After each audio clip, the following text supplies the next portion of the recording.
Welcome back to Base Camp, WNC. Well, I got here 5 rows late, but here we are.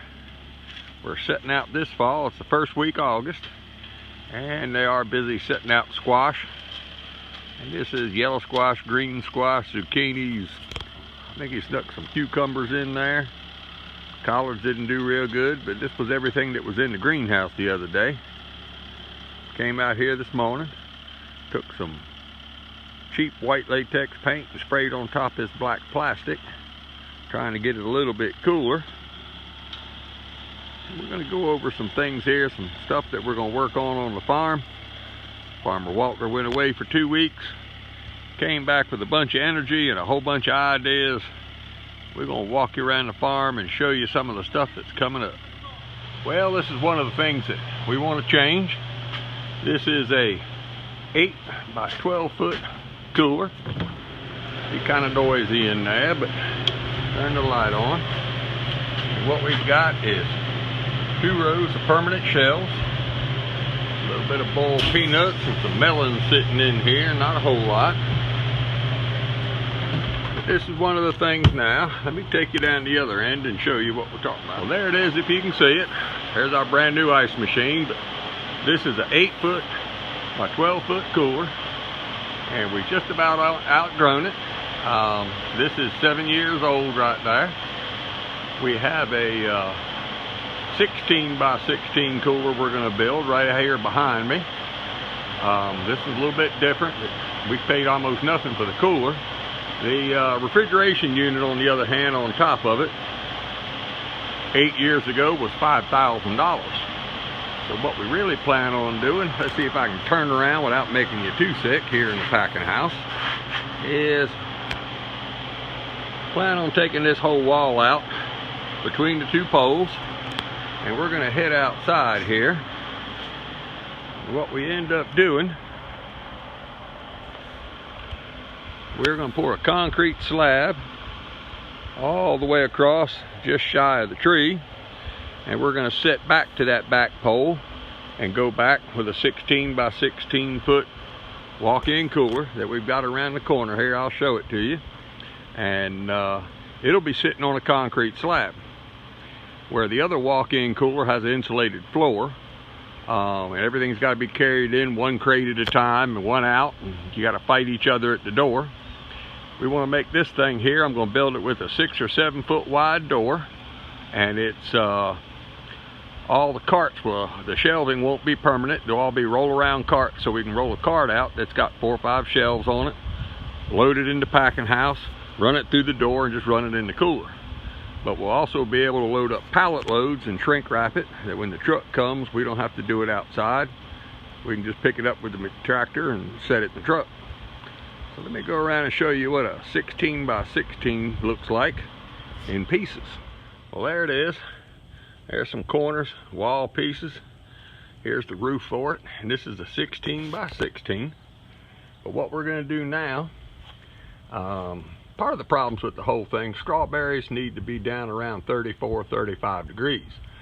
You can't put squash and other produce in a cooler that tall. So it's kind of, one walk-in cooler will kind of be for strawberries, and then the market garden part of it, the sales yard. And then this will be for all the other produce outside. The original cooler, like I said, the 8 by 12 was $5,000 for the refrigeration unit 7 years ago. This one right now is about $18,000 for this thing. But we have a portable trailer, and what we're going to go to is CoolBots. CoolBot is a little computerized chip that fools an air conditioning in to go on cooler. So it'll probably take 2 big digital air conditioners. We're going to show you in the bill, but we're actually going to put them through it, and the total cost to refrigerate this 16 by 16 cooler will be around $3,000, and it'll take it down. It can go as low as 36 degrees. It won't freeze, but it will go down to 36 degrees. So this is what we're looking into, and let me show you a couple other things that we're planning. Well, here's the office. And it is just one of them portable buildings, all fixed up inside. It's all sheetrocked, insulated, heated, and air conditioned. But basically the bookkeeper does everything at the house, and the only thing we really use is one filing cabinet in there. And other than that, it's totally useless.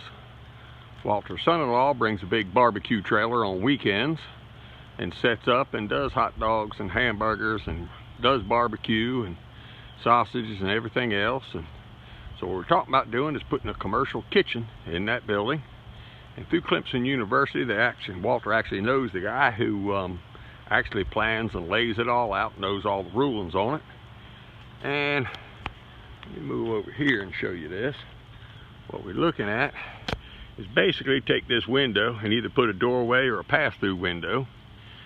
And then out here, during the picking and harvesting season, we can just have picnic tables with umbrellas. The other idea we've really kicked around a lot, suburbia is moving out. We're probably within about 12 miles of the closest subdivision. And one of the things I've kind of wanted to do was build, being I do it for a living, I like to do a timber frame barn right here on this grass strip and have a place for wedding venues, meetings, be able to rent it out, have a commercial kitchen available. But there's two of them a little bit further out than what we are, and they stay pretty busy through the spring and summer. In the fall, of renting out buildings for weddings mainly, but other things going on too. And we have a couple big greenhouses we could put up. We've kicked the idea around of one of those great big heavy vinyl look like a Quonset hut thing.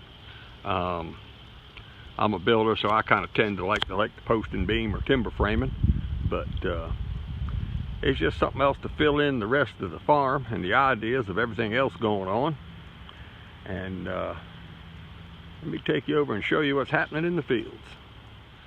Well, here's about all that's left, and that's just the cucumbers that are left. And this right here is some collard plants they seeded that didn't come up real good. They got about a half a stand. It's starting to rain right now, so we got to hurry up and get some things going.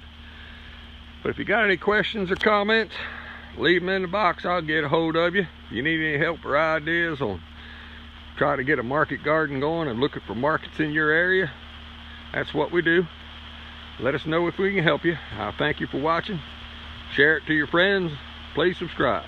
Thank you.